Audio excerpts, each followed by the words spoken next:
Hello and welcome to this debate between the candidates for the Legislative Council elections for Windermere. My name is Zach Lockhart. I'm the Managing Director of Hyperlocal Media and I'll be your host for this evening's debate. The electorate of Windermere is far-reaching, covering from Launceston's northern and eastern suburbs through to Georgetown, Lilydale, Labrina and Pipers River. The seat has been held by Ivan Dean since 2003, however Ivan has announced his retirement and will not be contesting this election. We'd like to thank Ivan for his many years of service and wish him well with his retirement. Joining us tonight are 4 of the 5 candidates running for election in Windermere to serve as your next local member of the Legislative Council. The candidates present tonight are Liberal candidate Nick Diagon, Labor candidate Jeff Lyons, Independent candidate Will Smith and Independent candidate Rob Soward. We do have an apology from Independent candidate Vivian Gale, who said that although she would love to have participated, she is currently undergoing shoulder surgery. She did, however, wish that we encourage anyone with questions for her to visit her Facebook page, where she will do her best to answer them. The format for tonight's debate will begin with opening statements and then a series of questions both from members of the electorate and from our editorial team, followed by a closing statement from each candidate. In an effort to ensure fairness tonight, the questions were provided to the candidates in advance so they could be prepared to give full and complete answers. Candidates will be given 2 minutes to answer each question and will be called in alphabetical order by surname. Without any further ado, let's hear the candidates' opening statements, beginning with Nick Diagon. Nick, you have 2 minutes.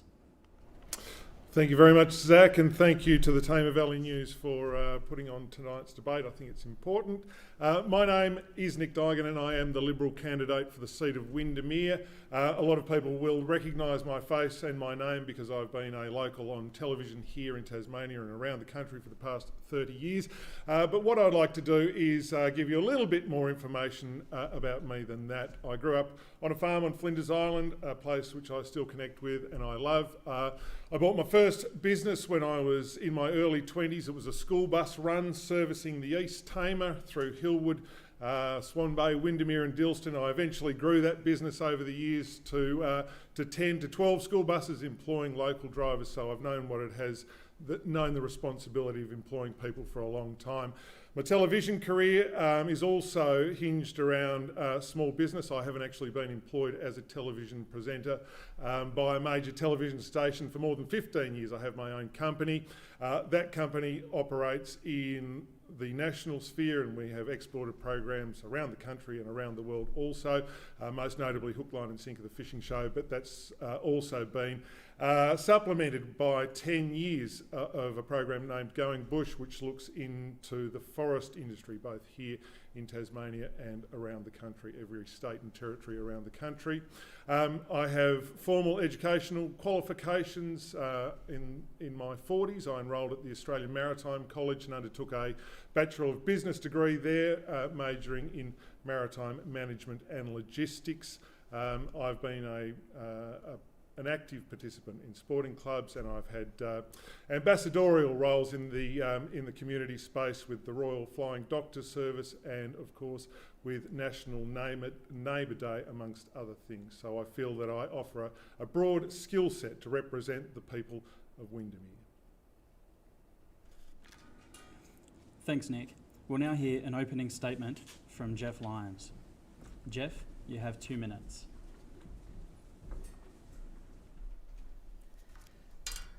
Hi there, I'm not used to so many lights upon me, but my name is Jeff Lyons. I'm a candidate for Windermere and I am married and have 2 daughters and 3 daughters, sorry.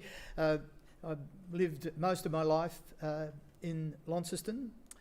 I started out as a court clerk in the court in Launceston. I went on to become a Consumer Affairs investigator, a government casino inspector, a private secretary for the Attorney General, and I was his head of office, and I worked at the Launceston General and Beaconsfield hospitals for about 20 years. I was appointed a JP and the Commissioner of the Supreme Court in 1982.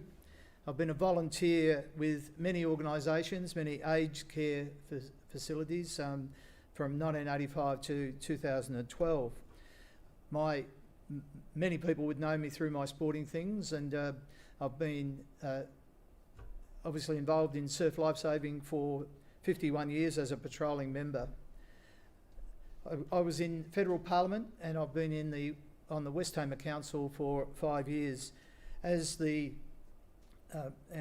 federal parliament, I was chair of the Procedures Committee, a member of the Health and Ageing Committee, a member of Agriculture, Resources, Forestry, Fisheries and Forestries, a member of the Privilege and Members' Interest Committee, and I was formerly on the Speakers panel for the House of Representatives, and I was chair of Labor's Economics Committee. I was also chair of the Procedures Committee of the Federal Parliament.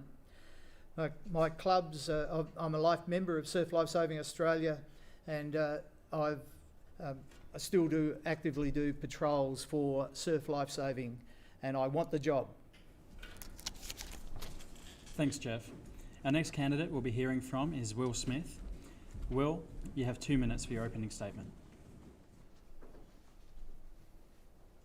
Thank you, Zach. I just also want to pay tribute to Tamar Valley News for putting on this debate. For those of you who haven't met me, my name is Will Smith, and I'm running as your independent candidate for the upcoming Windermere election. My background is in policing. I've been a police officer for the better half of almost 10 years. My background in policing falls through, obviously, with uniform work starting out. I've worked in a country posting, followed through into work with drug investigation services. I've worked as a prosecutor in our courts, and more recently, over the last few years, working as a tactical operator in our Special Operations Group. Outside of my career with policing, I run and function an organisation that I founded here in Tasmania that delivers leadership programs not only here in Tasmania, across Australia and in some parts of the world as well. We work closely with at-risk and vulnerable youth, and also at-risk and vulnerable people across the state. That work, not only here in Tasmania, but some work I've done in the Middle East as well, has resulted in me being recognised in the Australian of the Year Awards, and more recently receiving a Human Rights Award. I was approached by the sitting member Ivan Dean approximately 8 weeks ago, who asked me to run for this seat. He didn't want to step down unless he found someone that he thought would fill his very big shoes. I have taken up his endorsement to run for this seat because I'm genuinely passionate about being able to represent the people of Windermere. And I hope that you resonate with that. I hope that you resonate that the House of Review, being the upper house, was intended for independent people, and I'm here to represent you as an independent person, and I'm extremely passionate about that. For the entire history of this seat of Windermere, we've always been represented by an independent person, and my core values and my core beliefs is someone that will represent you, all members of the electorate, with the utmost integrity. Thank you. Thanks, Will. Our next candidate is Rob Sauerd. We'll be hearing Rob Sauerd's opening statement. Rob, you have 2 minutes. Thank you, and I'd like to also acknowledge Tamar Valley News and also acknowledge my fellow candidates. I'd also like to wish Vivian well for her recovery. My name is Rob Sauerd and I'm 52 years old. I've lived in northern Tasmania all my life and worked extensively at different times in different roles throughout the electorate. I've held community leadership positions for over 25 years in a variety of capacities: an elected company director, a state business and industry relationship manager working with business on creation of jobs in the Windermere electorate, as well as working with unemployed people to help them get jobs. And for a significant part of that time, I worked as a senior teacher and most recently in that capacity, the assistant principal of Launceston College. I've had 11 and a half years as a councillor on the Launceston City Council, and as many of you would know, that's Tasmania's largest council. So the experiences I've gained over that time would enable me to serve the people of Windermere effectively as the next independent member. The upper house needs to be kept independent. One of the benefits of being independent is no matter who wins the election, an independent member can hold all of the political parties accountable for the promises that they make. I have 2 university degrees. I recognise that people learn differently, but having those qualifications have certainly helped me understand a lot more about the best way to do things, and combined with the extensive experiences I've had, have enabled me to be a proactive community member over that time. I pride myself on someone who helps anyone. I'm not a politician you just see every time there's an election, I'm always active, I'm always engaged, I'm always there to help. I'd also like to touch on the fact that currently I work in the health space, so health promotion is something that I understand, and I look forward to the rest of the debate. Thank you. Thanks, Rob. Our first question for tonight's debate: if elected, what are the most important issues that you hope to have an impact on, and how do you plan to do so? We will hear from the candidates again now in alphabetical order, beginning with Nick Diagon. Thanks very much, Zach. The day that I actually made my decision to stand, I was at Royal Park on the Tamar River watching a rowing regatta. One of my three daughters was actually participating in the race, and during the latter stages of the regatta, one of the kids had become stuck in a single scull, and as the tide went out, she became more and more stuck, and rescue boats were trying to get to her to pull her out of the mud. And the end of that story saw her, a very frightened young girl, having to crawl on her stomach 20 metres through the foul Tamar River mud to get to the rescue boat. And that was the thing that tipped me over the edge. And I think over and above all the other issues that are facing the electorate of Windermere, and there are many, the Tamar River is the one which, if I could, looking back at my potential political career, have had a positive impact on, then I would be satisfied with that. Now look, I understand that the Tamar is a very, very complex issue. We are about to get another report into the Tamar River. I'm thrilled that the Gutwin government has committed to some targeted dredging operations in the Yacht Basin area. I think the Tamar River is the absolute lifeblood of the city of Launceston. It's also enormously important to the electorate of Windermere, given it forms its western boundary. But in Launceston at the moment, if we bring people, if you take a visitor down to Seaport at the moment and it happens to be low tide, then it is it's something you have to make an excuse for, and I don't think we should have to be making excuses for the city and the place that we love. This is the place that I've chosen to raise my family. Windermere is the electorate in which I live, and the Tamar River is a hugely important part of that, and I think what we need is something that goes beyond the next term of government and the next term of government and the next term of government. We need a long-term plan for the Tamar River. Thanks, Nick. Our next candidate is Jeff Lyons. Jeff, if elected, what are the most important issues that you hope to have an impact on, and how do you plan to do so? I think I've already made an impact with my position on the Glendew pool. This is a thing that was closed by the state government, and I think along with others, but certainly my fighting for that pool has now got a promise out of the government to keep it open, which I think 6,000 kids every year need to learn to swim, and so I think I've already had some effect. Obviously, 20 years in health, working as a business manager at Launceston General and working with and managing Beaconsfield Hospital prior to that, but also my long years in aged care as a volunteer on the boards of Tamar Valley Homes and Peacehaven. Give me a great experience, and so with my feet on the ground, I hope to make a huge contribution in the health area. I also think I can make a contribution in housing, having worked in developing and commencing organisations which built units for the elderly.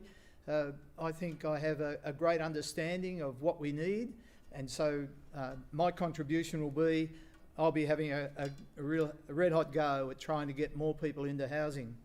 I think silt is a really important thing. I know we've got to dredge. I was against raking because it does soften it and it allows the silt to actually fall into the channels and reduce the channel depth. So I agree with let's get some silt out of the river, but we've got to have a long-term plan. If it's only for a few years, it's not worth doing. I've done rescues in the silt, and I've been in the silt up to over my knees. When I've been called out by police to do rescues with my surf lifesaving club, I know what the silt's like, and I agree with Nick. We've got to do something about the Tamar. Thanks, Jeff.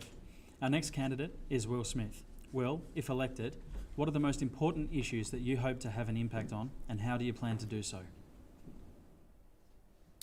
Thank you very much, Zach. Our role as a legislative councillor, the role in the upper house, is to create legislative reform. It's to review bills that come across, and you can be guaranteed that I'll do that through core values. That's what our primary role is.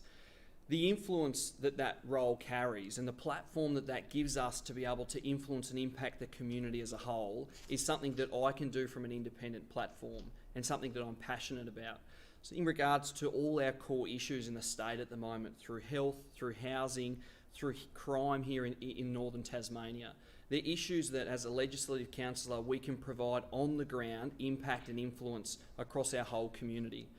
But I'm going to leave it short and sweet. For me, there are two areas that I'm extremely passionate about and something that you will see me on the ground every single day working towards.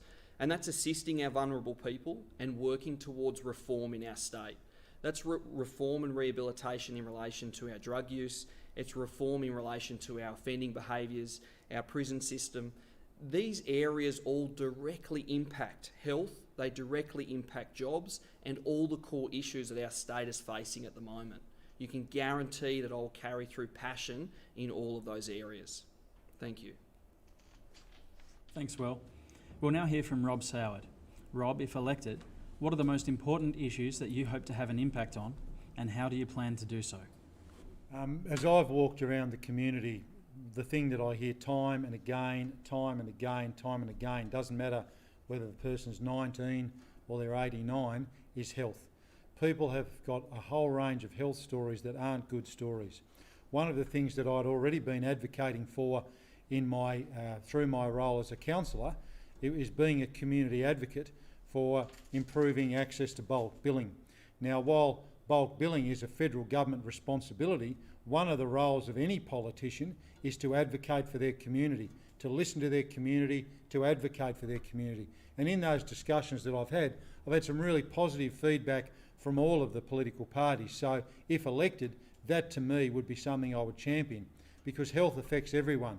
We've got people sitting in the emergency department who should be able to go to a GP but can't afford to. The thing that really concerns me is that these people are saying this over and over again, but not anyone seems to be listening, but I am.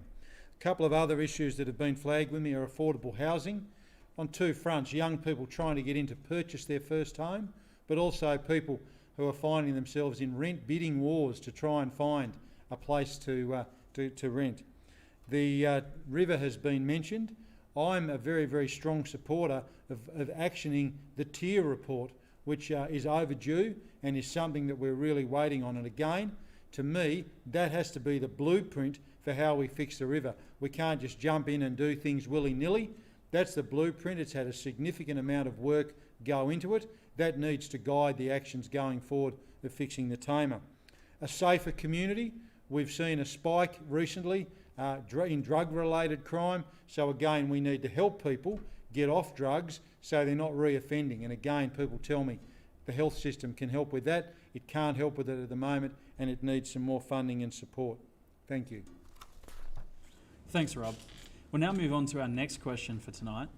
Voluntary assisted dying legislation represented one of the more high-profile bills to be put before the Legislative Council. Had you have been elected during that time, how would you have voted on this legislation and why? We'll start with Nick Diagon. Thanks, Zach. Yes, voluntary assisted dying, really progressive legislation for our state. The question is, how would have I voted? I would have voted in favour of the bill. I think my mother, late in her life, when we had to move her off Flinders Island, had kidney disease. She was on dialysis for the last 8 years of her life, and as her health gradually deteriorated, she had some challenges. Now, whether she would have actually used the legislation, whether she would have ever found herself in a position where that was necessary, I'm not sure. However, what I am sure of is that had that legislation been enacted at the time, it would have given her some great comfort. I think what the passing of the legislation does demonstrate is what a good, socially responsible progressive Liberal government we have in the Gutwin government.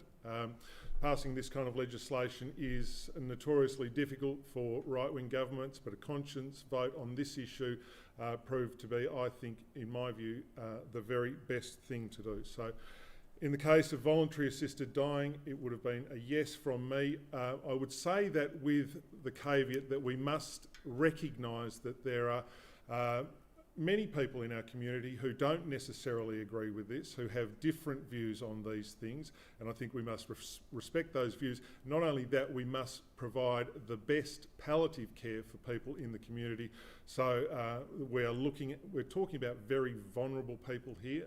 This is not a decision that anyone arrives at easily. So making sure we are protecting the vulnerable people, but also having that important piece of legislation in place, I think demonstrates how well this government works for Tasmania. Thanks, Nick. We'll now hear from Jeff Lyons with the same question. Voluntary assisted dying legislation represented one of the more high-profile bills to be put before the Legislative Council. Had you have been elected during that time, how would you have voted on this legislation and why? After all of the protections that were placed in the bill, I think I would have voted yes.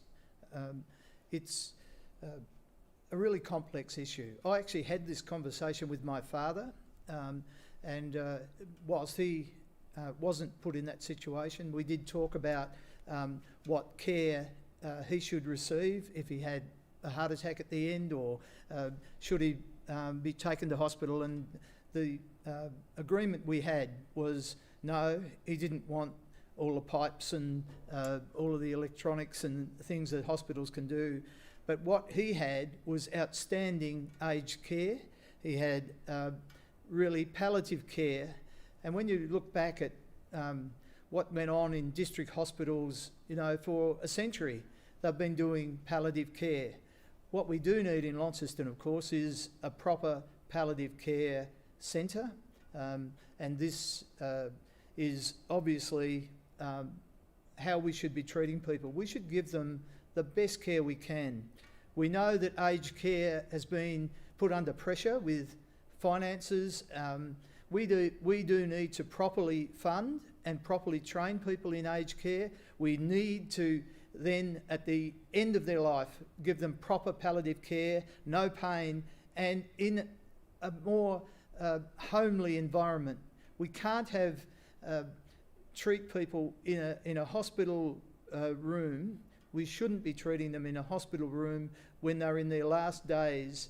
And really, the palliative care centre is where I would be. I would be trying to force the issue. I think I would support the assisted dying bill after all of the work that went on to that, and I thank Member Gaffney for his outstanding work with regard to this bill. Thanks, Jeff. Our next candidate is Will Smith, again with the same question. Voluntary assisted dying legislation represented one of the more high-profile bills to be put before the Legislative Council. Had you have been elected during that time, how would you have voted on this legislation and why? Thanks, Zach. Just to put it plain and simple, for me, I had a lot of concerns in relation to the initial legislation that came before Parliament. However, when the legislation was passed for the final time, the amount of amendments made in relation to the safeguards put in place made me comfortable, and I would encourage anyone who wasn't supportive of the initial legislation to read the final piece of legislation that has been passed, because the amount of amendments and safeguards put in place is something that added a lot of comfort to me. Would I have supported the legislation if I was a member of the upper house? Yes, I would have. And I also want to encourage people to note that there was a large survey put out across the whole state in relation to that legislation, where more than 80% of people were supportive of the legislation. And as an independent member vying for the seat of Windermere, we represent the people, and that's it. So with that survey put in place as well, there was a lot of comfort there for me answering the question in support of that legislation. Thank you. Thanks, Will. Up next, we have Rob Soward with the same question again. Voluntary assisted dying legislation represented one of the more high-profile bills to be put before the Legislative Council. Had you have been elected during that time, how would you have voted on this legislation and why? Thanks very much. And I want to just preface my answer by saying that when you're a politician, it's not something that you just make a decision on the day. There were a number of years of briefings that went into the bill when it was debated, a number of amendments. So legislative councillors were very, very well informed. And again, using my own experience as a elected representative, I am very experienced in that. So getting all of the information, taking that information on board, asking key questions to make sure the best decisions are made. So I just wanted to make that point at the outset. I had concerns initially when the bill was flagged.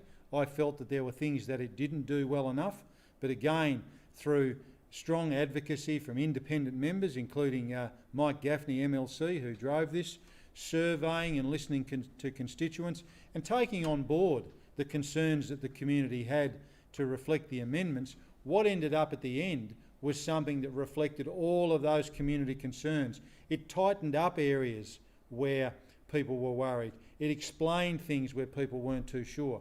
So at the very end, with what was presented to Parliament, I would have been happy to support that, and that's really, really important, that process that's worked through. From a personal viewpoint, having lost my mother 25 years ago to a terminal illness, having a father who has had 2 heart attacks and 2 strokes, we've had these conversations as a family. So again, I bring that insight to this legislation as well. Often people don't have experiences, and I'm glad that they don't, of having to deal with an ill family member. But the work that went into that piece of legislation, the surveying, the listening to constituents, the medical advice, the professional advice, the independent advocacy from independent members of Parliament meant that what was passed by Parliament was the best legislation. Thank you. Thanks, Rob. Our third question tonight is regarding a group of Invermay residents who are currently going through a battle to appeal a planning decision for the building of a new recycling facility. What are your views on planning and land use legislation, and do you think the current appeals process is adequate? We'll start with Nick Diagon.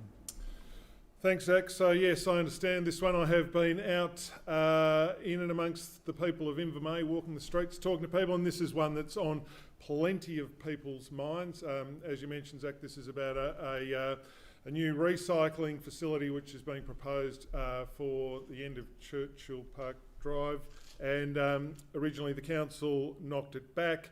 The proponents then appealed that decision at the Independent Resource Management and Planning Appeals Tribunal, and the appellant was successful. So the way it looks now is that the recycling facility will be done. And I think the most important thing to think about here is, while we may not always like the planning decisions that councils make, the assessment processes under the legislation are clear and rigorous, and once the Tasmanian planning scheme, which is the proposed legislation, comes forward and comes into effect, these planning rules will be consistent across the state, because currently what we're looking at is, I think 39 councils, each with their own planning scheme. So clearly we have got some planning issues there. While I can't really comment on the merits of the Tribunal's decision, this case does show that anyone has the right to appeal a council's decision, and both members of the public and the proponents. And I think at the moment that's the system we've got. People can be reasonably comfortable that it is a fair system. There is an independent body to which you can appeal a decision. So at the moment, while we wait for the new legislation, this is the system that we have, and I think it is a fair system. Thanks, Nick. Up next, we have Jeff Lyons with the same question. Jeff, a group of Invermay residents are currently going through a battle to appeal a planning decision for the building of a new recycling facility. What are your views on planning and land use legislation, and do you think the current appeals process is adequate? Well, for a start, I think it's the wrong business in the wrong place. We obviously have been through a process. The council, I think, Launceston City Council, obviously, I think they got it right. Planning is a really it's a weird thing, because what happens is you get a proposal before you as a planning body in a council, and you can only look at that project. So you can't look at other things that might impose really restrictive things on the people around. I mean, you can have a plan for a long-term future in your council of roads going certain places, and if someone comes up with a plan to build a house where you anticipated a road was going to go, then and that gets through because it's gone through the process and covers all the dots, and if that gets up, a house can be built where you were proposing to have a road. This is stupid legislation in some ways. There's been a lot of pressure on to make sure it stays within councils. Look, I think we should really have a serious review of what's coming in and what's been there in the past. It seems to me it's becoming more and more complicated, yet less and less of a holistic view of how you interpret applications. We should be looking at the overview, how it stormwater affects the whole city or town, how this is going to be a long-term plan. If we haven't got a long-term plan, then what's the point of having a planning act? So I think we should look at a more holistic view than the restricted plan we've got now. Thanks, Jeff. We'll now hear from Will Smith. A group of Invermere residents are currently going through a battle to appeal a planning decision for the building of a new recycling facility. What are your views on planning and land use legislation, and do you think the current appeals process is adequate? Thanks very much, Zach, for the question. Firstly, I just want to pay tribute to all the Invermere residents that have put their hand up. Over 200 members of Invermere have put their hand up non-supportive of this recycling plant. I've attended a number of meetings that they've held. The question, does the current appeals process, is that adequate? No, it's not. And I'll tell you why I commend that Invermere group. It's because they have been able to collaborate as a core community group and put together an appeals process. And quite often that can't happen because there's not sufficient time, but also in order to appeal a development process, you need sufficient funds to do it. And an individual and a community group have to raise those funds. And quite often they're up against large industries who are able to bully a certain amount of funds into an appeals process, which is not democratic when an individual or a group is trying to democratically appeal a process.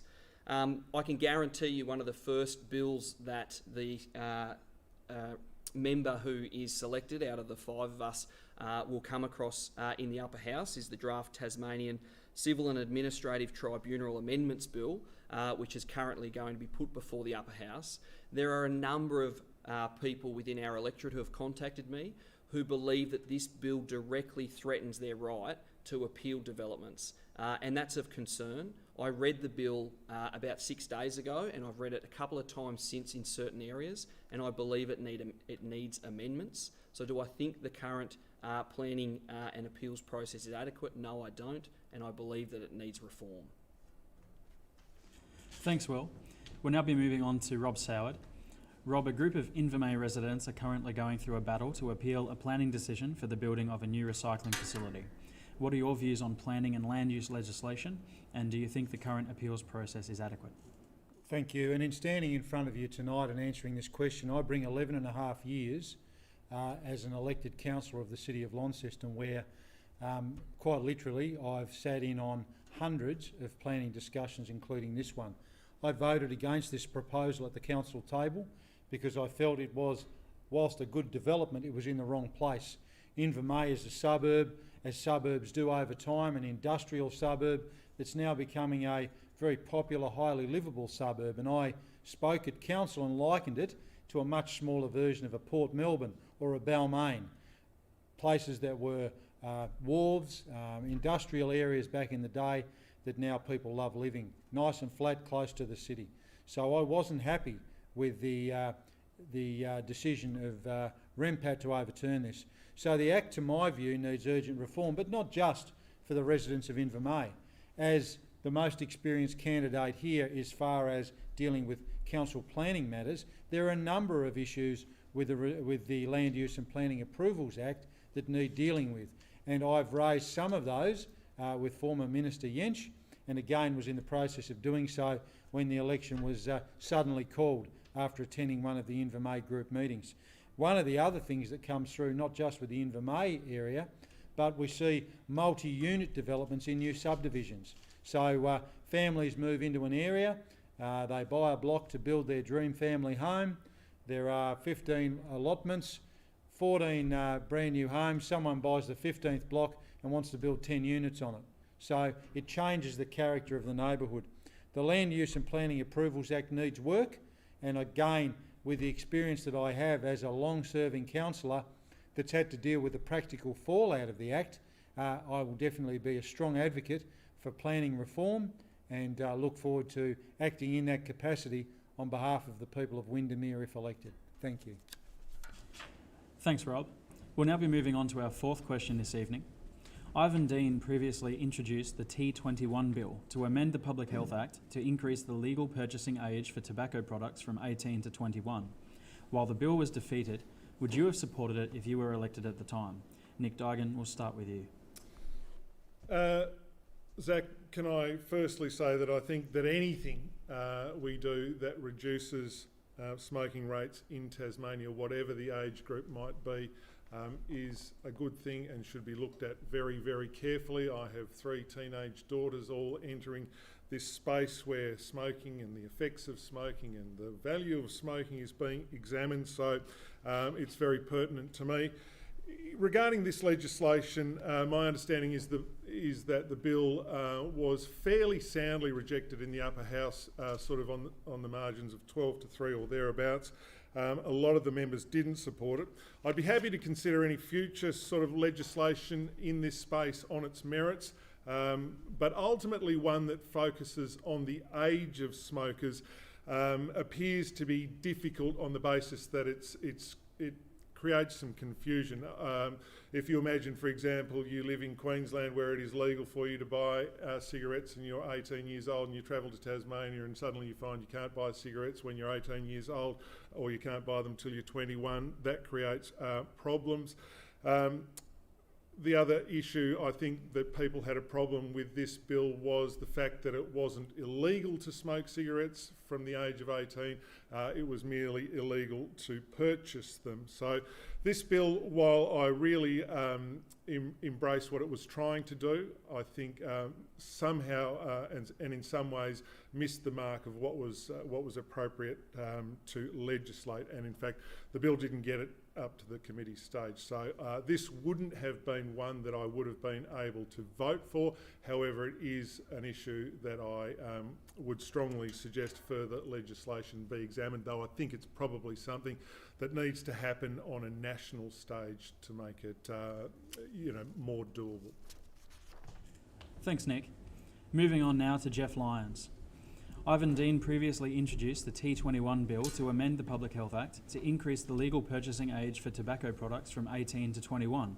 While the bill was defeated, would you have supported it if you were elected at the time?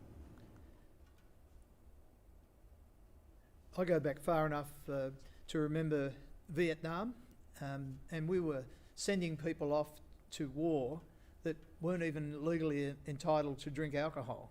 I would support any action that allows people to make the conscious decision not to smoke. I think it's a dangerous habit for the whole community. However, if we're going to bring in legislation like this in Tasmania, no legislation across the rest of Australia, what's the point in bringing in a law that you actually can't enforce because people obviously can have free trade across the states?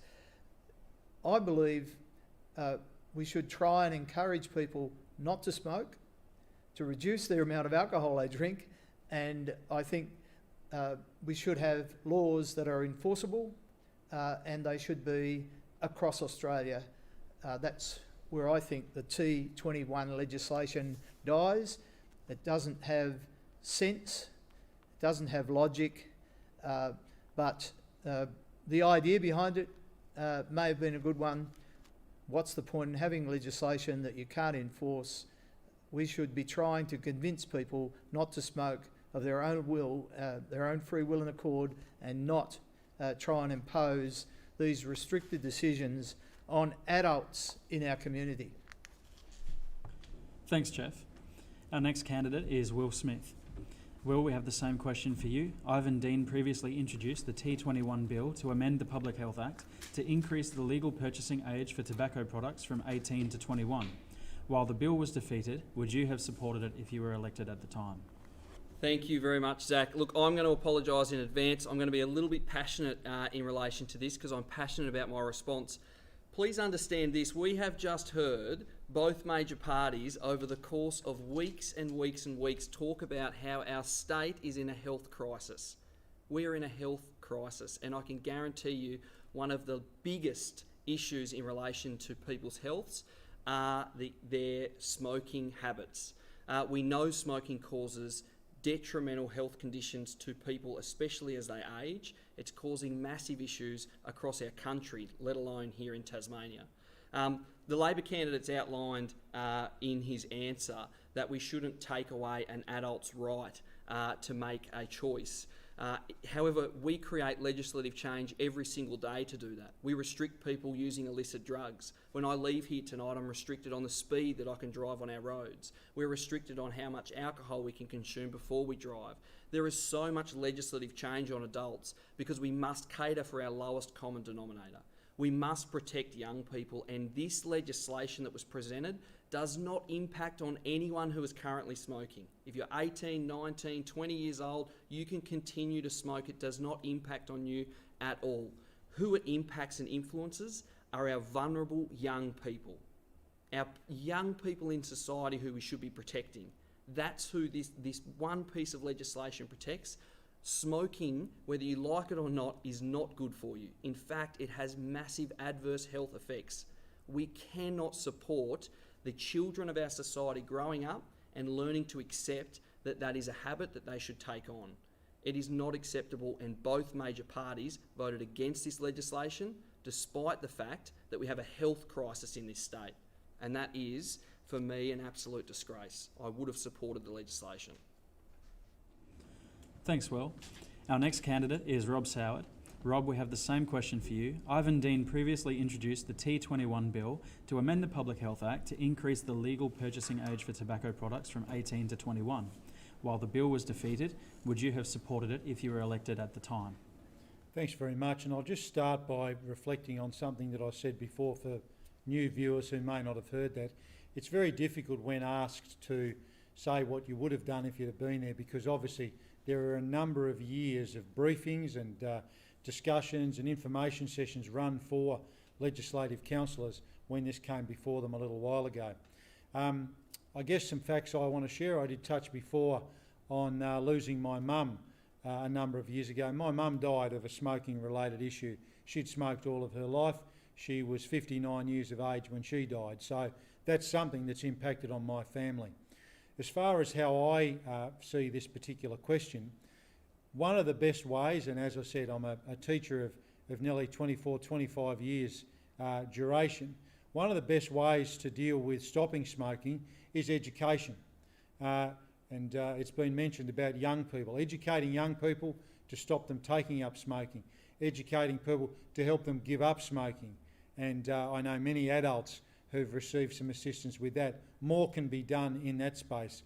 The big challenge with this bill, and I think why unfortunately it wasn't passed recently, was the fact that it shows the strong influence of the tobacco industry and tobacco advertising, wealthy companies who donate large amounts of money nationally to political parties, I think is an issue in this. For me personally, I think that we probably weren't ready for this, and I liken Ivan's work in championing this cause a little bit to early discussions many years ago about things like solar panels or recycling, where when those ideas were thrown out there, people poo-pooed them. They said, oh, that won't work. Now it's every day and it's accepted by everyone. So I think there's still some more work to be done in this. I'm not sure if I would have supported it, but it's certainly something that I am passionate about seeing reform in. Thank you. Thanks, Rob. We'll now pause for a quick 5-minute break. While we're gone, however, as a short break from politics, please enjoy this sneak peek looking through the HMAS Sheehan, the Navy submarine which visited the Tamar River just prior to Anzac Day. The full video will be available on our Facebook page in May. We'll be back soon with more questions for the candidates. 19 years old and would sacrifice his own life for his mates that were in the water and needed his help. I couldn't think of a finer example to our officers and sailors. The guys are very, very proud to wear the Sheehan name on their patch. Submarines will routinely do surveillance of areas that are of interest to the nation. We'll go and provide a rich sort of intelligence on routine patterns of life in areas, so shaping the battle space. Traditionally, take out submarines and ships, and that's what we're always practicing for as a wartime function. And we do operate a lot with the special forces, so there's a couple of our boats in particular that are especially geared towards that as a delivery platform for that capability as well. We routinely operate as far out as India, as far north as Japan, and as far out to the east as sort of Pearl Harbor / mainland USA. So that's a big chunk of the globe that we can cover. And we bring a lot of firepower as well. We've probably got the best torpedo in the world with a lot of high explosive packed into it, so a lot of punch. Up here in the weapons storage compartments we carry Mark 48 Mod 7 torpedoes. So what does that mean? That means they're very intelligent, top-of-the-line modern weapons which carry a lot of bang. So they've got quite a bit of high explosive in there. Very smart, able to deal with all modern countermeasures to find their target and basically destroy the target. So all of this equipment you see around you here is all just to get that weapon out of the submarine and pointing in the right direction to go and do what it does.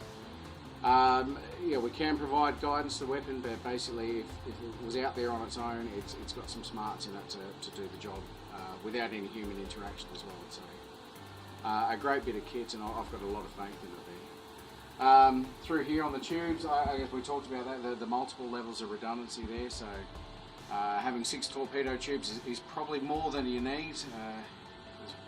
One torpedo will do the job. But why have one tube when you can have 6? So we've got backups on everything, backups on the backups. So even in a really bad situation, we've still got basically our warfighting capability is maintained throughout. So these are 2 of our 3 diesels, so V18 Hedemora diesels. They're basically train locomotives, designed to go into a train, start up once and keep feeding them fuel. We don't treat them like that. We stop and start them naturally because we're a submarine. But the power generation is amazing. To give you an idea of how much power we're talking about, in 1973, the precursor to this submarine, the Oberon class, one of those plugged into Darwin and was the power station for Darwin until they could get things up and running after Cyclone Tracy.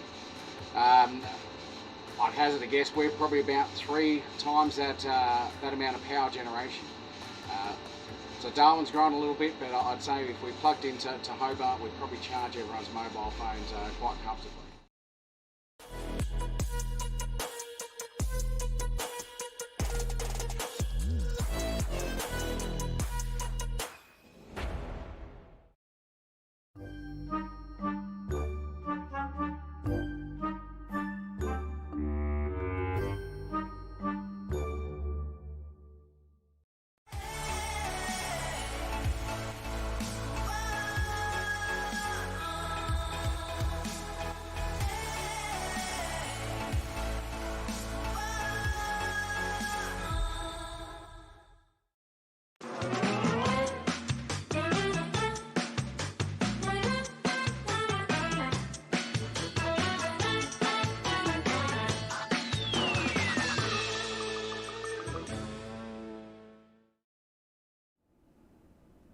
Welcome back, and we hope you enjoyed that sneak peek of our tour on board the HMAS Sheehan.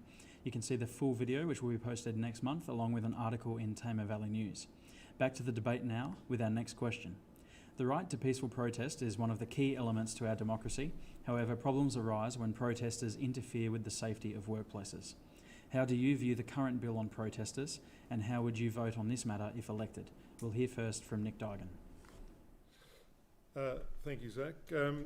Let me first say I wholly endorse and will vigorously defend people's right to peacefully and lawfully protest. I think, this is a nation that absolutely underpins our democracy, and the dissenting voice is one that should always be present in our society. I think that's so terribly disappointing, or so terribly important. I was disappointed, however, when this bill failed to pass the upper house.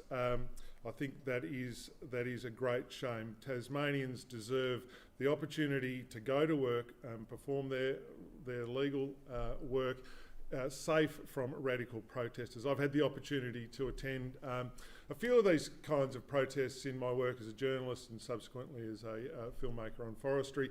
And what comes across to me is the fact that these protests are quite intimidatory in their nature. Often the protesters are looking to elicit a response from the people trying to go about their work.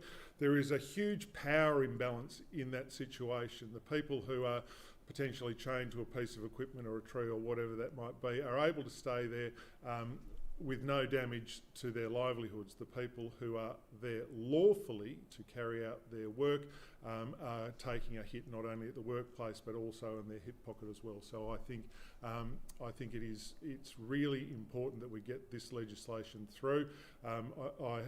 This has been supported by not only the Tasmanian farmers and graziers, by logging institutions, by people in all manner of industries, and it's one that we must get through. We must get this through because Tasmanians have a right to go to work. The place for protest is in the public spaces. Please feel free to get out on the lawns of Parliament here in Hobart or potentially Canberra or the UN, wherever you like. But when you're coming into a workplace and endangering the people that work there, I don't think that is fair or reasonable. Thanks, Nick. Moving on now to Jeff Lyons with the same question. The right to peaceful protest is one of the key elements to our democracy. However, problems arise when protesters interfere with the safety of workplaces. How do you view the current bill on protesters, and how would you vote on this matter if elected? Obviously, there's a vital. I go back to Vietnam protests. So this is absolute right of Australians to protest about whatever they think is important. However, this bill that was before the Parliament is really just a wedge which the Liberal government have used to try and pretend that it was going to only affect the timber industry. This is absolute rubbish, and the legislation which Labor, the bill which Labor had put forward, would have taken all of that argument out of the situation. We would have had workplaces that are free of this intimidation that's going on.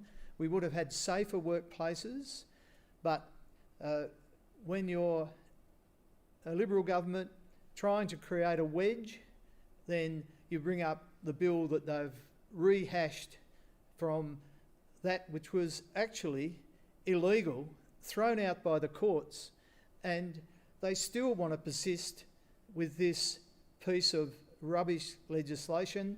We need to have peaceful protests, but we also need to be sensible about how we can make those peaceful and safe workplaces work. Thanks, Jeff. We'll now move on to Will Smith. Will, we have the same question for you. The right to peaceful protest is one of the key elements to our democracy. However, problems arise when protesters interfere with the safety of workplaces. How do you view the current bill on protesters, and how would you vote on this matter if elected? Thanks very much, Zach. Look, I've actually been a police officer and policed the previous legislation. I've been in forests. In fact, I've been injured removing protesters from some of the forests here in Tasmania. I think the legislation that was recently presented is quite specific to that type of protesting. It's quite specific to that type of industry. Does there need to be legislative reform in relation to protesting laws here in Tasmania? Yes, I do. I do believe that. And the reason I believe that is because we must protect workers and we must protect workplaces. And at the moment, protesters are impeding on workplaces. And what I've seen firsthand is that is unsafe. It's unsafe for the protesters, it's unsafe for the workers, but it's also unsafe for our emergency service personnel that are responding to this from our front line to remove the protesters, taking a massive, considerable amount of time. Would I have supported the legislation that was brought before the upper house recently? I don't think I'd be far off it, but no, I wouldn't have. I would have supported it with some amendments. I recently heard a nurse from the LGH speak, and she said that if she wanted to protest within her workplace in relation to things that were occurring that she did not agree with or she thought were undemocratic, that legislation would have prevented her from doing that. So whilst I think the legislation was good because we must protect workplaces, we must get protesters out of unsafe situations, I think it had flow-on effects to other workplaces that were unintended. So I think overarching, I wouldn't have supported the legislation. However, I would have supported it with some amendments made. Thanks, Zach. Thanks, Will. Moving on now to Rob Soward. Rob, the right to peaceful protest is one of the key elements to our democracy. However, problems arise when protesters interfere with the safety of workplaces. How do you view the current bill on protesters, and how would you vote on this matter if elected? Thanks very much, Zach. And again, as I said before with my previous answers, the amount of briefings that would have gone into preparing that piece of legislation would have been very, very useful for me to make a decision. The balance is something that's really, really important with this type of legislation. So, for instance, I'd be the first person, I'll put my hand up and say I've participated in peaceful protests. I have participated in marches, for instance, to help increase funding for students with disabilities in schools. I've, again, participated in marches and peaceful demonstration to get more resources for schools and those sorts of things. Peaceful, sensible protests are really important. But the challenge, Zach, as we know, is that sometimes when people protest, they put themselves and others at danger. I had a friend of mine whose partner was injured in a shop in Melbourne when animal protesters burst into the shop, jumped the counter because they were protesting a particular type of cosmetic brand. I mean, that's not on. We've seen instances in Tasmania where people have illegally broken into workplaces, chained themselves up to trucks and machinery, again preventing people from being able to do their work. So it's about the balance. Peaceful protest, absolutely. There are other ways also of getting your point across. All of us here as candidates, members of Parliament, we want to hear from people, we want to help people, but breaking the law to do that and endangering your own life as well as the lives of people doing illegal work in their employment isn't on as far as I'm concerned. I think this particular bill needs more work. I think it has some good points to it, but we need to get that balance right. So people like Will mentioned and others should have the right to peacefully protest. We don't want people denied that right. And as an independent member, I will fight for that to get the best legislation. Thank you. Thanks, Rob. Our next question tonight is about health. Health is a key issue for the electorate of Windermere and indeed the entire state of Tasmania. If elected, what will you do to improve the health system within the constraints of the Legislative Council? We'll begin with Nick Diagon. Thanks, Zach. Yes, it's been very instructive for me over the past 2 months to be travelling around the electorate of Windermere and knocking on people's doors and listening to the issues that affect them. And there is no doubt a lot of people are talking about health. It's making the news a lot. And it is one of the key areas that people want to see progress on.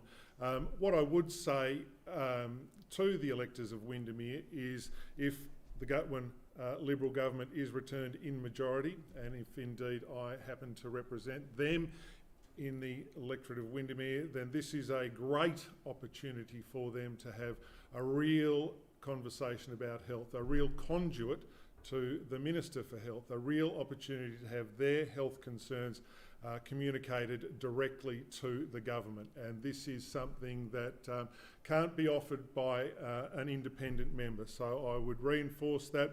The government has spent record amounts of money on health, and the reality of health is that this is the way that you address the issue. We've got to build our capacity and we've got to recruit staff. We've got increasing demand, and the way you meet that demand is by increasing the size of the health mechanism. Obviously we need to do more, and there is investment, large-scale investment being made in community health. We need to release the amount of people who are presenting at our hospitals, and obviously having some system of having people treated by GPs out in the community is critically important to that. But this is an opportunity for people of Windermere to have a seat at the table in health, to see me elected, to see the Liberal government return, where there is record spending in health. $500 million will be spent at the LGH hospital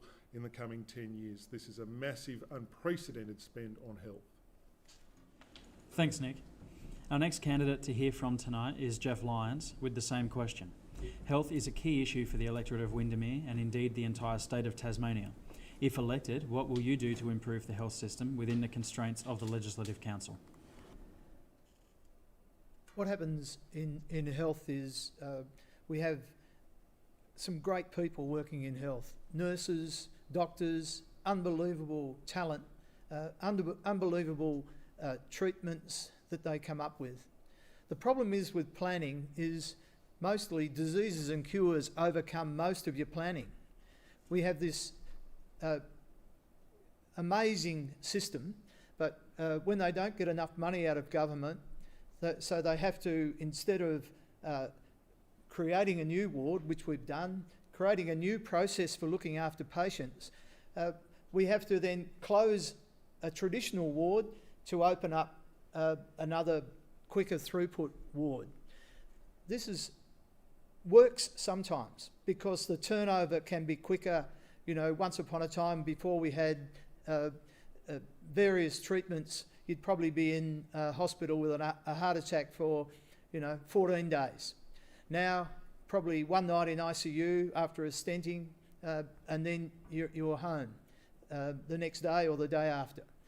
So there's amazing things have happened, but we still, at the LGH, we need to have enough beds so that elective surgery isn't cancelled. And one of the things that I've come across heaps of people in really dire straits, like the gentleman in Ravenswood who had a wire inserted in his chest, was supposed to have it out 18 months ago. They can't fit him in, have 1 hour process to remove that wire. I'm just absolutely, in fear of what some of these patients have to go through.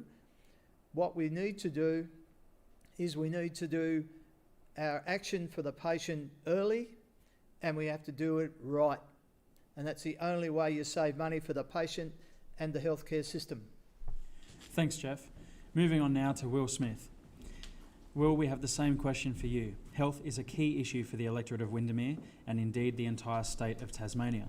If elected, what will you do to improve the health system within the constraints of the Legislative Council?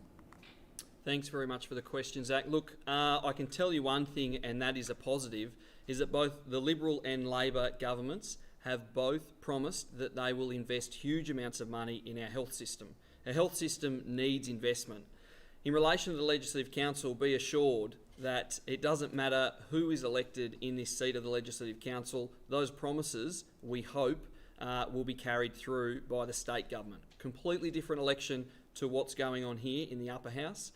Every member that you hear from tonight cannot promise you any money towards any health or any other priority occurring across our district. What we can promise is using this platform and providing ourselves to advocate for each person in this community. We need to invest in health, but we also need to invest in preventative measures. We need to look at why people are going to the hospital in the first place. What is causing all these people to arrive at the emergency department? Our investment in preventative measures means we don't have to continually keep opening wards. We don't have to continually build more and more hospitals. We can actually try and prevent it. The T21 bill is a classic example of that. I want to finish on encouraging the state government, and this is something that has been brought to light by multiple people across our electorate, but encouraging the state government to be brave enough to reform our health system, which is currently divided. We have hospitals which fall under the state government, and we have aged care, we have bulk billing which falls under our federal government. The health system in Tasmania is divided at the moment, and we need a state government that is brave enough to try and bring it together, to try and bring about that reform, and that's where we stop seeing a health crisis and we start seeing more collaboration and more positive results. Thanks, Zach. Thanks, Will. Now moving on to Rob Soward. Rob, we have the same question for you. Health is a key issue for the electorate of Windermere and indeed the entire state of Tasmania. If elected, what will you do to improve the health system within the constraints of the Legislative Council? Thanks very much, Zach, and I'll start with an old saying, and old sayings are around because they stand the test of time. Without your health, you have nothing. Without your health, you have nothing, and one of the things that I've learnt in getting around and listening to people in the community is health is a massive issue in a whole lot of areas. I'm going to start my remarks by commending both Nick and Jeff and their parties on their many commitments to increasing things like health funding. I think that's really, really important. One of the challenges we have in the system isn't because there's a record spend now, it's because that there isn't enough spending. So that's one thing.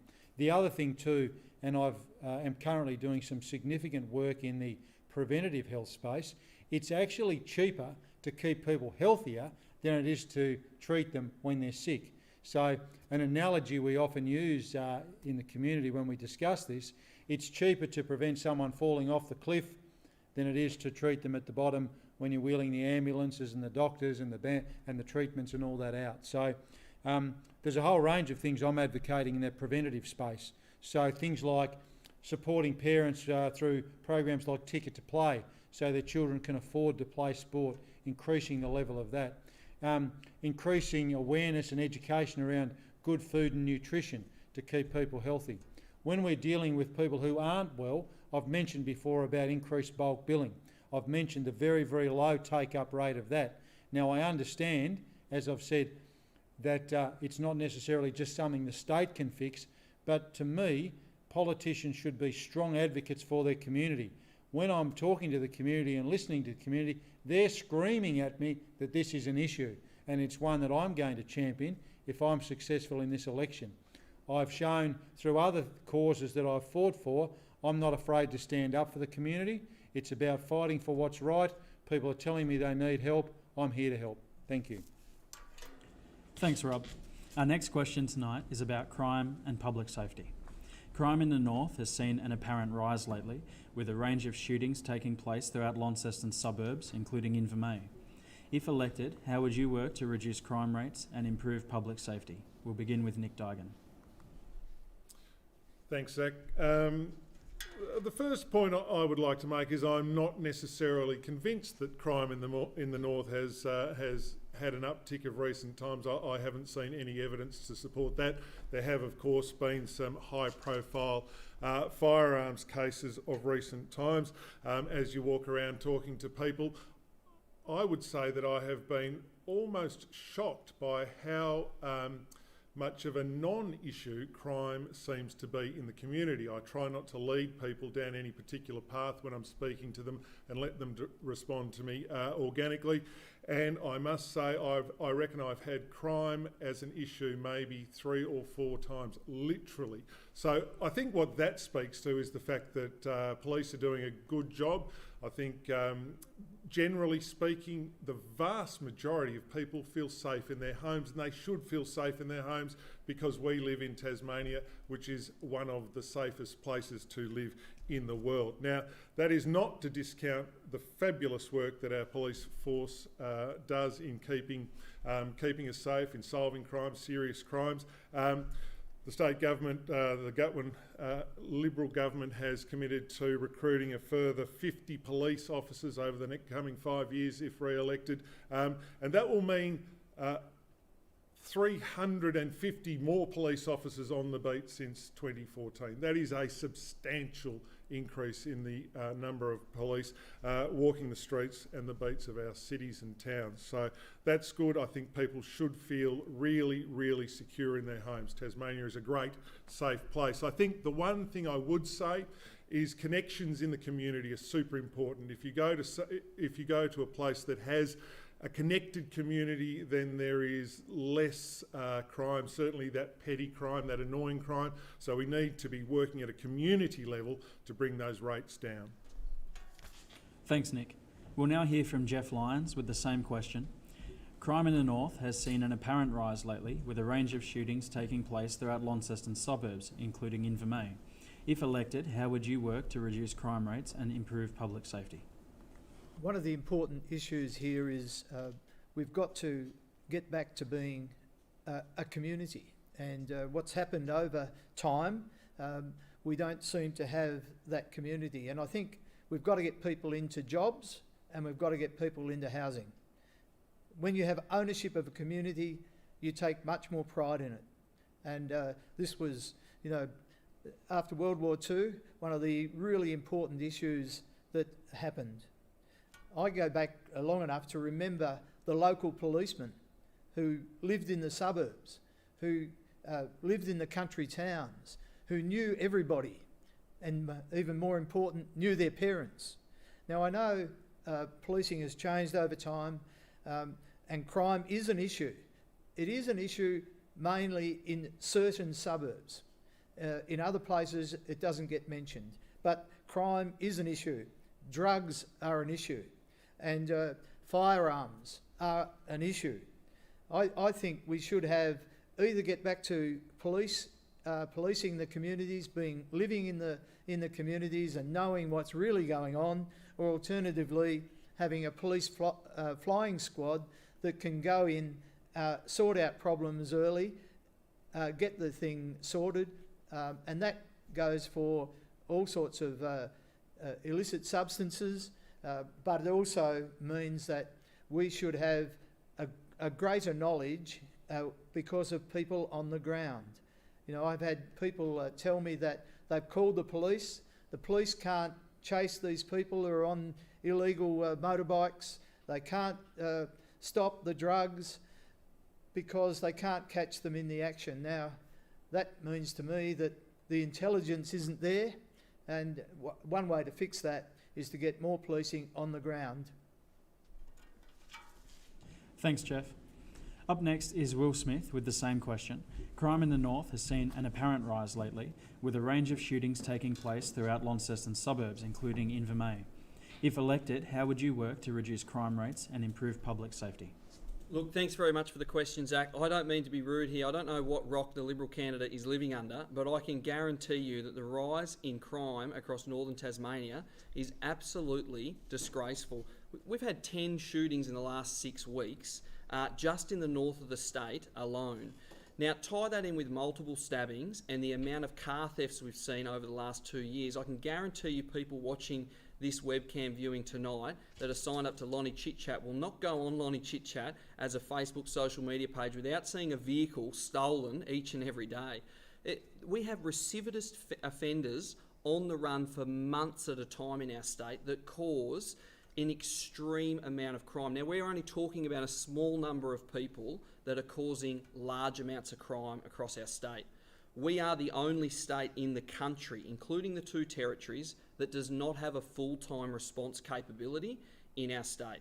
The Liberal government made a commitment that we would have a full-time response capability with statewide coverage at the last election. Do we have it? No, we don't. They've now made a commitment that we will have that group by 2024. Are we supposed to leave people within our suburbs, within our communities, without this group until 2024 while our recidivist offenders continue to run amok on our streets? It is not good enough and it is not acceptable. We need that group by the end of this year. Neither major party has made a commitment. There is no promise being made in relation to any crime-related issues in this whole election. And yet in the north of the state, we're expected to sit in our homes, to sit in our communities and watch recidivist offenders run an absolute muck. It's not acceptable. The major parties need to make a commitment in relation to this. They need to make a commitment to have a full-time response capability with statewide coverage by the end of this year. It's 30 members, the money's in the budget, it's ready to go. Thanks, Will. We now have Rob Soward. Rob, we have the same question for you. Crime in the north has seen an apparent rise lately, with a range of shootings taking place throughout Launceston suburbs, including Invermere. If elected, how would you work to reduce crime rates and improve public safety? Yeah, thanks. I think that I take the view that Tasmania Police are very highly trained professional people, and with the amount of training and work that goes into preparing them to be very, very good police officers, it's really important that they're used for what they're trained for. Now, if I go back a step, I was a very, very strong advocate on getting police out of courts. You might remember that police officers had to attend court to provide security in Launceston. To me, that was a complete waste of their skills. I'm told now that police officers are being used for a range of COVID tasks. COVID tasks are important, but there are others that can do those roles. So getting more police officers on the streets, in their vehicles, walking around communities, being able to attend incidents quicker, to me, has to be a priority. And the actual thing is, it doesn't necessarily cost anything because you've already got the highly trained police officers to do that. The other big thing for me that I see impact on a lot of the crime that we've heard and seen lately, it's drug related. There are drug overtones in what's going on, whether they be ice or other drugs. I'm told from people I've spoken to who've raised concerns with me, we need better support and treatment for ice addicts, because what we're seeing, as was mentioned by previous speakers, we're seeing the same people doing the same crimes all the time, low level break and enter, steal cars, create nuisances that have drug habits they need to feed. So to me, we be preventative. We deal with that problem up front. We also need to look at some law reform for people who are dealing in drugs. I think there needs to be stricter penalties there. As far as community safety, people by and large say to me that they think Tas Police do a great job, but they'd like to see some more resource on the streets. And again, that is something that I would advocate for. Thank you. Thanks, Rob. We now have our last question for this evening before the candidates are invited to give a closing statement. What are your views on political donations, and if elected, would you support a bill to reform how political parties receive and disclose information about political donations? We'll first hear from Nick Diagon. Thanks, Zach. Yes, political donations seem to be a necessary evil of our system, the way it is designed. I think everyone in the community is interested in greater transparency around this issue, and it's vitally important, you know, the amount of people you speak to who are somewhat disengaged and disenfranchised with the electoral process.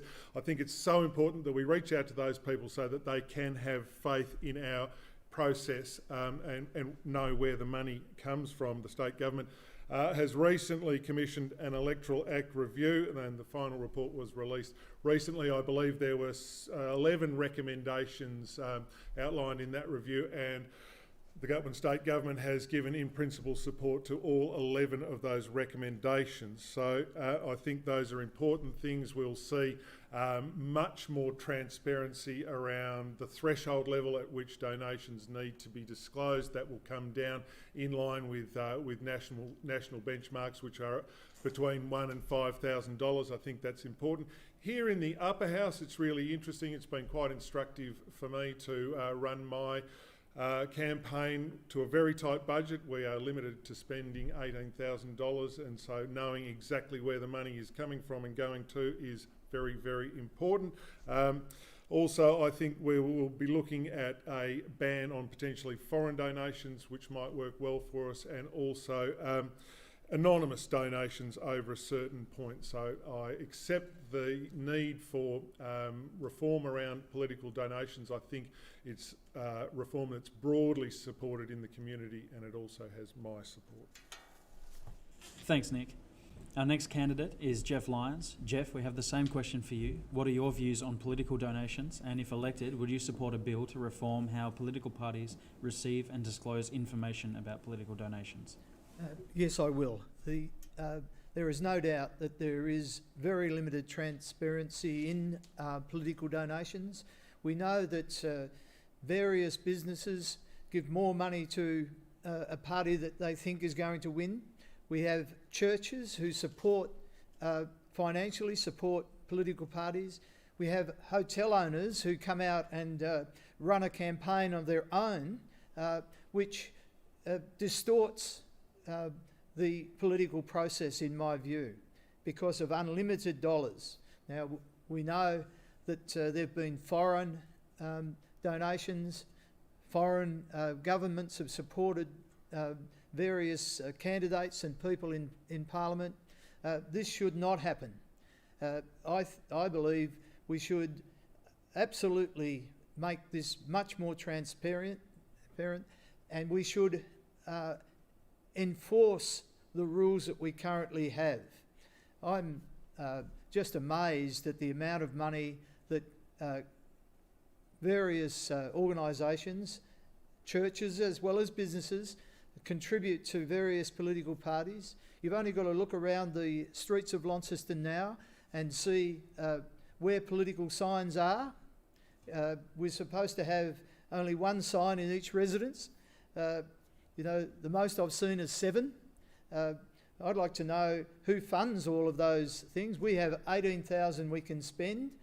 If we can raise that amount of money, most of my money is put in by me. And I think every dollar that goes into a political party or an independent should be registered as soon as it hits your bank account. All of your accounts should be paid through one account, and that all should be immediately disclosed so that we know exactly where the money comes from, who pays it, and what it buys for you. Thanks, Jeff. We'll now hear from Will Smith. Will, what are your views on political donations? And if elected, would you support a bill to reform how political parties receive and disclose information about political donations? Thanks, Zach. I'm fully supportive of what the Labor candidate's just said. In fact, I am looking forward to hearing him say that in his party room. For me, my campaign is 100% funded by me. As a police officer, when you're out on the street and you're working in uniform, you actually get benefits that some businesses will offer you, and the encouragement is that you don't take those benefits. I'll give you an example: half-price McDonald's across the state. If you're in uniform, you can walk into McDonald's and you can get it for half price as an encouragement to support police coming in to a high-traffic area. However, it puts you in an unethical position if you then are to pull over the McDonald's manager for an offence he may commit out on the road. And the same applies here in the political world. I'd like to know how many pieces of legislation have been influenced or impacted because of political donations.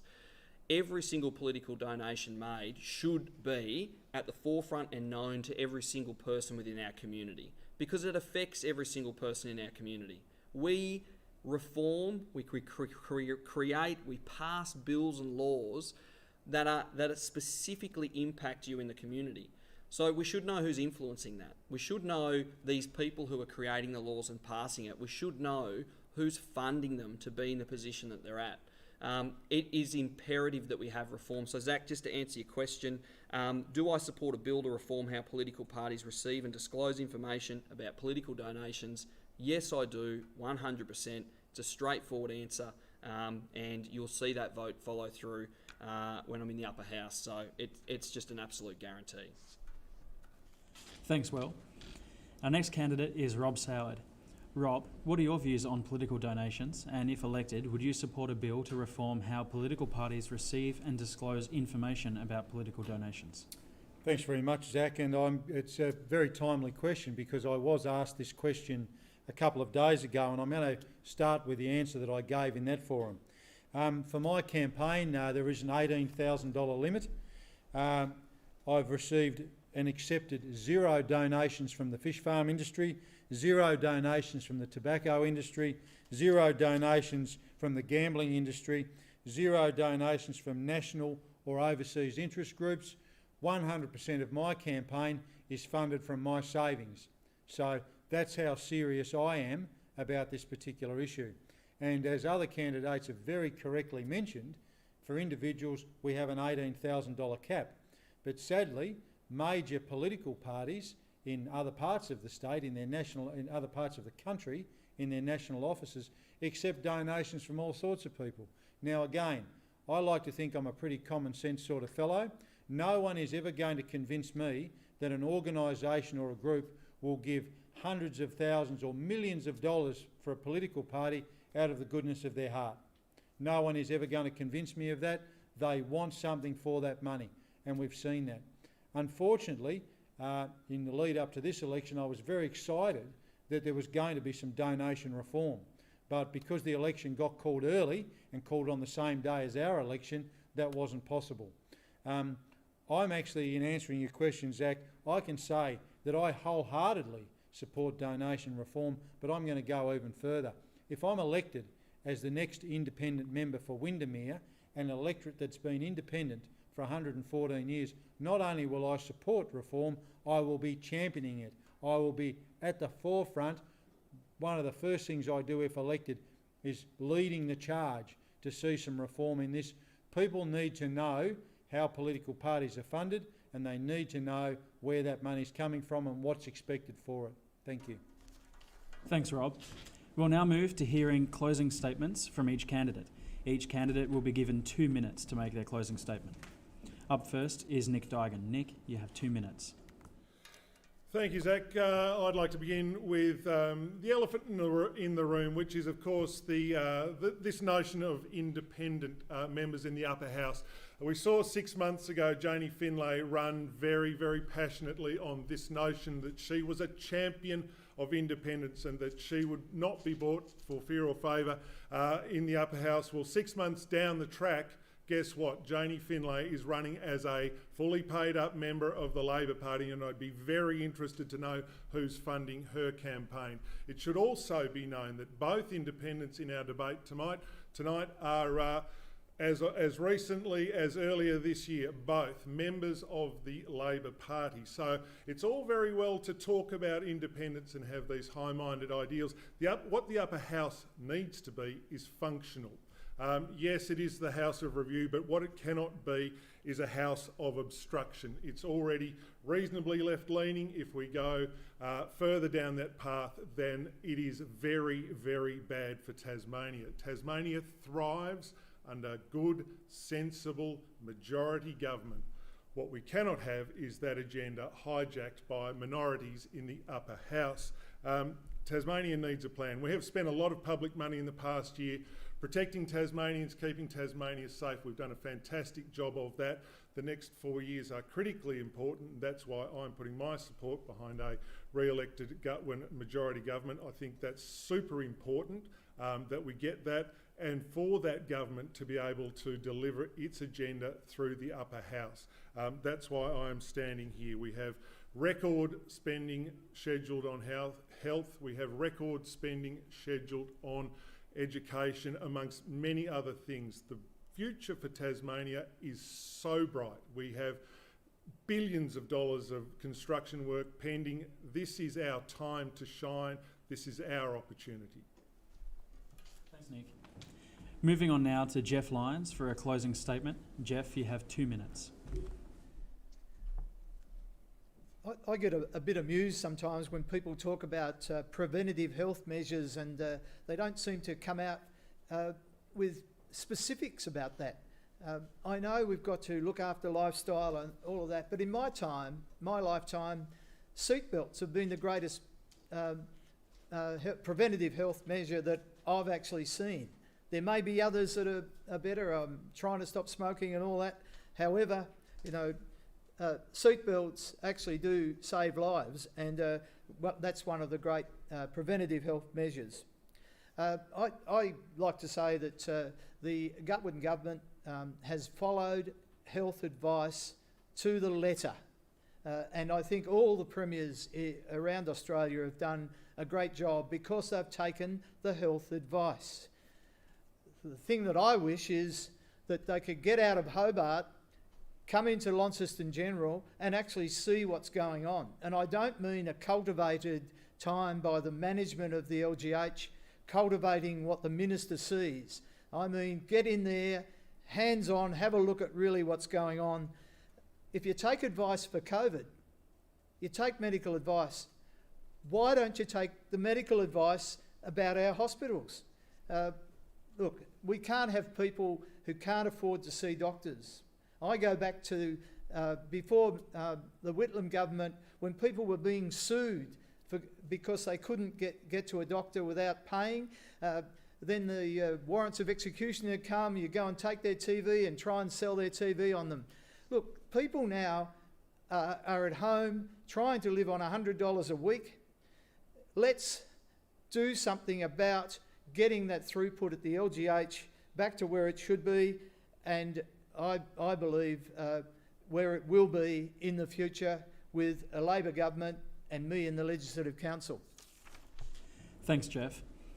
We'll now hear from Will Smith for a closing statement. Will, you have 2 minutes. Thank you, Zach. I just want to take this opportunity to thank all the people in Windermere over the last 6 to 7 weeks who have provided me the opportunity to meet with you, speak with you, those who have invited me inside your homes, that have spoken to me on the phone. I am actually very, very grateful. You've opened my eyes up to this electorate, and I've been able to step into and provide some assistance to some of you already, and I hope to provide that assistance moving forward as well. My name is Will Smith, and I'm asking for your number one vote on Saturday in 3 days' time. The reason I'm asking for your vote is because I am an independent person. I've been a member of both the Liberal and Labor parties, and I've held those positions for a short period of time because I'm interested in how politics affects the everyday average person. I have values that align with both the Liberal and Labor sides of politics, but my values don't 100% align with either party. And that makes me a perfect independent person. This seat has always, for its history, been held by an independent person. And I must implore you to keep it that way. I'm endorsed by the current sitting member who's been in the seat for 18 years. He sought me out and he wanted me to stand, and with his endorsement, I said yes. I have history in legislation through my role as a prosecutor. I have history in community development through my organisation that I founded, and I have experience in being able to get things done. I encourage you on Saturday to vote independent, and I encourage you to vote one for Will Smith. And if I don't get elected, want to just use this as an opportunity to say thank you to everyone in the electorate for providing me the opportunity to interact with you. Thanks, Zach. Thanks, Will. Finally, we have Rob Soward for his closing statement. Rob, you have 2 minutes. Thanks very much, Zach, and I'd like to just start my remarks by thanking all the candidates. To actually nominate and run a campaign reflects great credit on all of them because they're obviously people that care about their community. The reason I'm asking people to give me their number one vote on Saturday is the main reason is really simple, and that is that in any job, experience is something that you just can't buy. It's something that is developed over time and through lots and lots of hard work. So I'll share an example with you that I shared with someone the other day. If I was getting my car repaired, I would take it to an experienced qualified mechanic. If my pet dog got ill, I'd take him to an experienced qualified vet. Politics is the same. You need people who are qualified and experienced to be able to represent you to the best ability that you deserve. The key thing with this type of role is there isn't any period where you've got 6 months on the job to learn it. It's job on from day one, and we've heard from all candidates tonight many instances of where they've talked to people that need a hand. They've been out meeting with groups that have got a problem. Well, again, I'm the only candidate who has the experience developed over a significant period of time to be effective from day one and advocate for you. The other thing that I would say, to me, it's important to get the job done. Politics isn't about who is the most popular or who is has the best ad on the television or on the internet. Politics is about being able to get things done. If it was about being popular, and that was what was important to me, rather than being effective, I'd sell ice cream because everyone likes ice cream. We need politicians who aren't afraid to stand up, who aren't afraid to advocate for their community, and who aren't afraid to fight to get things done for people, to be able to help them make some improvement in their lives. Thank you, and I ask please for your number one vote on Saturday. Thank you. Thanks, Rob. Well, that concludes tonight's debate. We'd like to thank you for watching and extend a thank you to the candidates for participating and coming along and answering these questions. The election is being held this Saturday, and we hope that tonight's debate has helped the many undecided voters throughout the electorate to make an informed decision. Please keep an eye out in your local newsagent for our next edition of Tamar Valley News. Inside will be an article on HMAS Sheehan, as well as the announcement of our local Legend of the Month, our new initiative to give recognition to someone in the Tamar Valley each month for the contributions that they make to their community. You can find more details on our website at tamarvalleynews.com.au. Thanks again for watching. We'll see you next time.